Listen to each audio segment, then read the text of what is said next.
पूर्वाग्रह से ग्रसित हुई बात होती है। किसी ने कहा है कि तेरा मेरा जीना है दुश्वार सा, तू भी है तलवार सा और मैं भी तलवार सा। कहीं ना कहीं विश्वास की कमी पुलिस में भी रहती है, कहीं ना कहीं विश्वास की कमी जो हमारा समुदाय है उसमें भी रहती है। कारण बहुत से हैं, अलग अलग हैं। मैं सिर्फ एक छोटा सा अपना अनुभव शेयर करूंगा। आज से 1.5 साल पहले जब मैं निशातपुरा में ज्वाइन किया था एज SHO, तो एक घटना हुई थी, छोटी मोटी चोरी की। उसमें कुछ नाम आए, कुछ फुटेज आए, बनाए। जब हमने सारे हथकंडे अपनाए तो हमारी चोरी तो मिल गई, लेकिन उस हथकंडे का परिणाम ये हुआ कि मुस्कान से सीमा मैडम आ गई और सारे कानून की किताबें लेके, तो बिल्कुल जैसा होता है, 2-4 उनके साथ में हमारे पारिक समुदाय की शानिस एक शक्ति है, वो सभी लोग आ गए।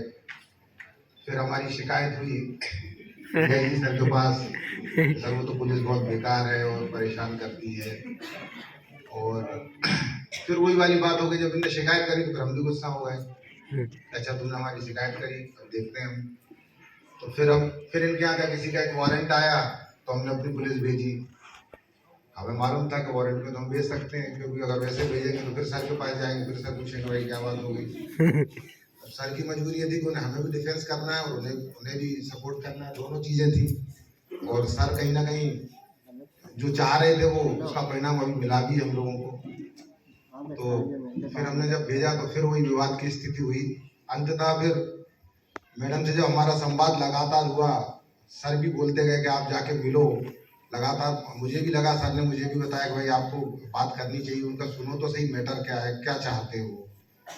फिर डिसाइड ये हुआ, सीमा मैडम ने कुछ 2 या 3 लोगों की एक वहाँ टीम बना दी, मतलब नोडल ऑफिसर जो अपने बनते ना, जैसे ही पारदी समुदाय से शानिश हो गई और उसके 2-3 लोग थे, उनकी एक टीम बना दी।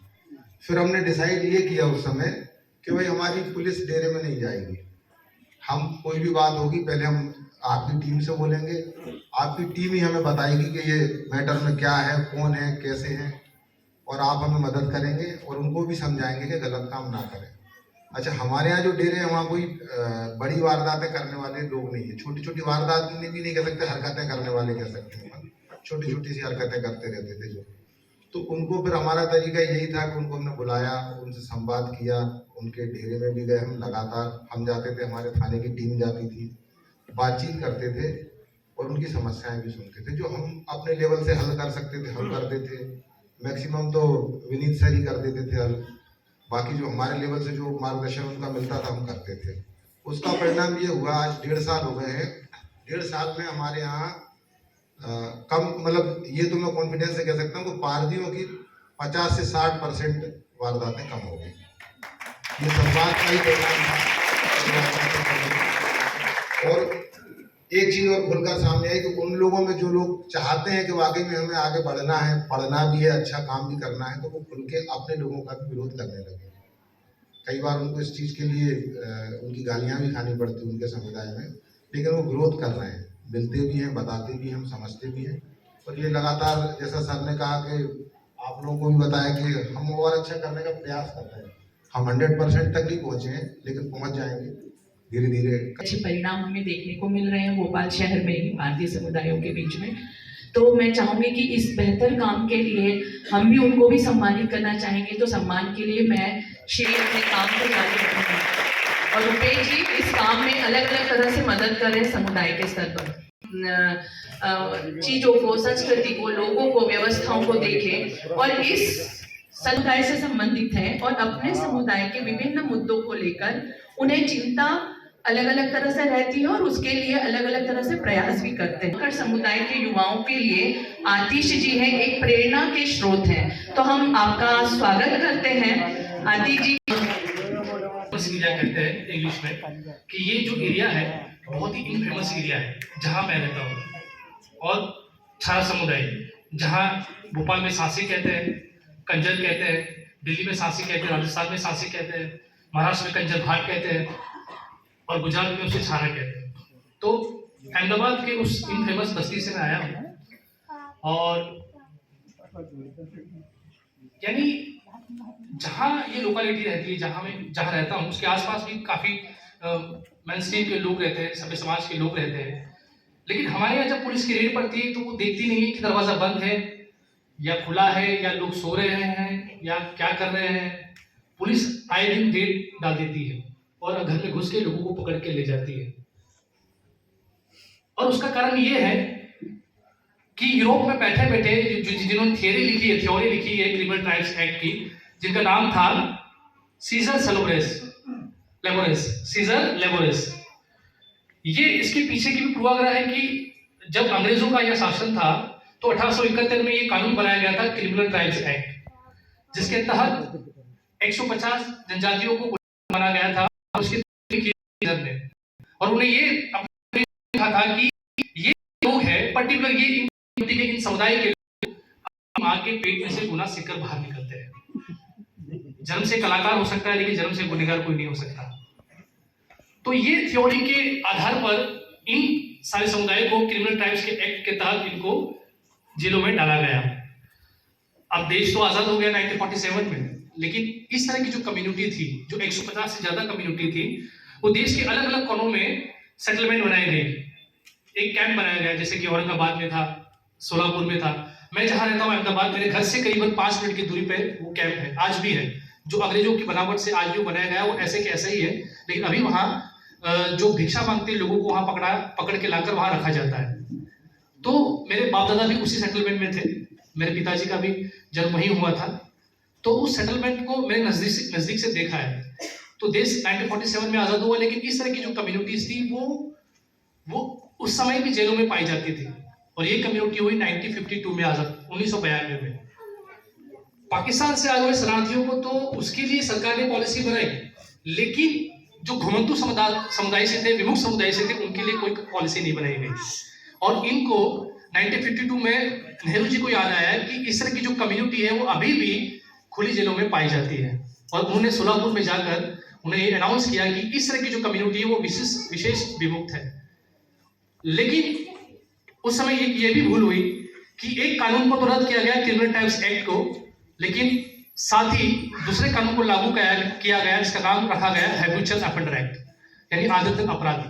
और उसके तहत आज भी हमारे लोगों को पकड़ा जाता है।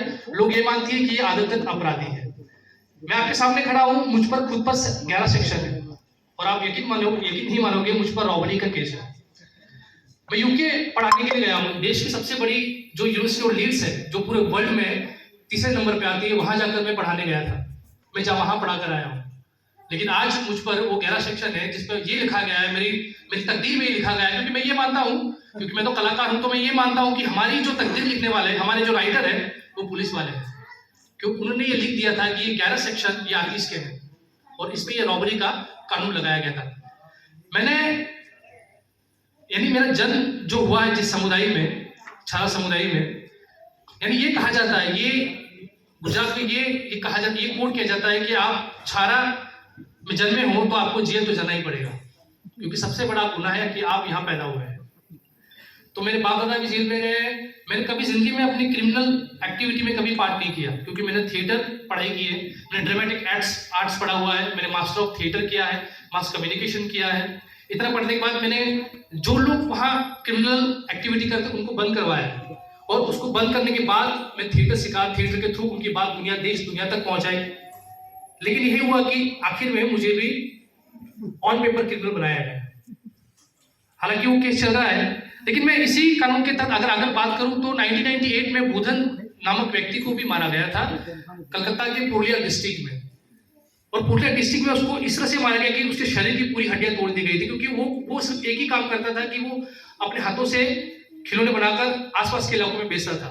लेकिन तहत उसको भी गिरफ्तार किया गया कि आसपास के इलाकों में वो लोग रहते हैं तो चोरी किसी ने की होगी, वो कम्युनिटी से बिलोंग करते हैं।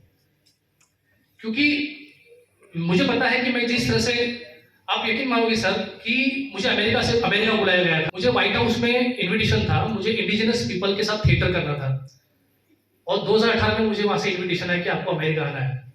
और उसी समय छारानगर में ये वारदात हुई कि पुलिस एट्रोसिटी हुई और लोगों को घर में पकड़ के मारा गया, जिसमें मैंने सिर्फ एक सवाल किया कि साहब हमारा गुनाह क्या है, जो मैं नाटक में भी करता था। बस वही सवाल मैंने पूछा, और मुझे मारा गया तो मुझ पे 11 सेक्शन लगाए गए। हमारे लिए अपॉर्चुनिटी बहुत ही मायने रखती है थी। आज वो कहीं ना कहीं मूवमेंट बन के आज उस पुलिस अफसर को जेल जाने की नौबत आई है। तो जरिए लोगों तक पहुंचते हैं, इसलिए हमने कलाक के जरिए हम चाहते हैं तो शायद हम लड़ाई लड़ सकते हैं। पुलिस की रेड पड़ती है तो हमारे बच्चे डरते कि मैं चोर बनूंगा लेकिन पुलिस वाला कभी नहीं बनूंगा। तो ये जो मानसिकता है ये बदलनी पड़ेगी और ये मिलके बदलनी पड़ेगी। हम लोगों को साथ में रहकर बदलनी पड़ेगी, तब जाकर मुझे लगता है कि ये जो मानसिकता है वो कहीं ना कहीं उसमें बदलाव आएगा।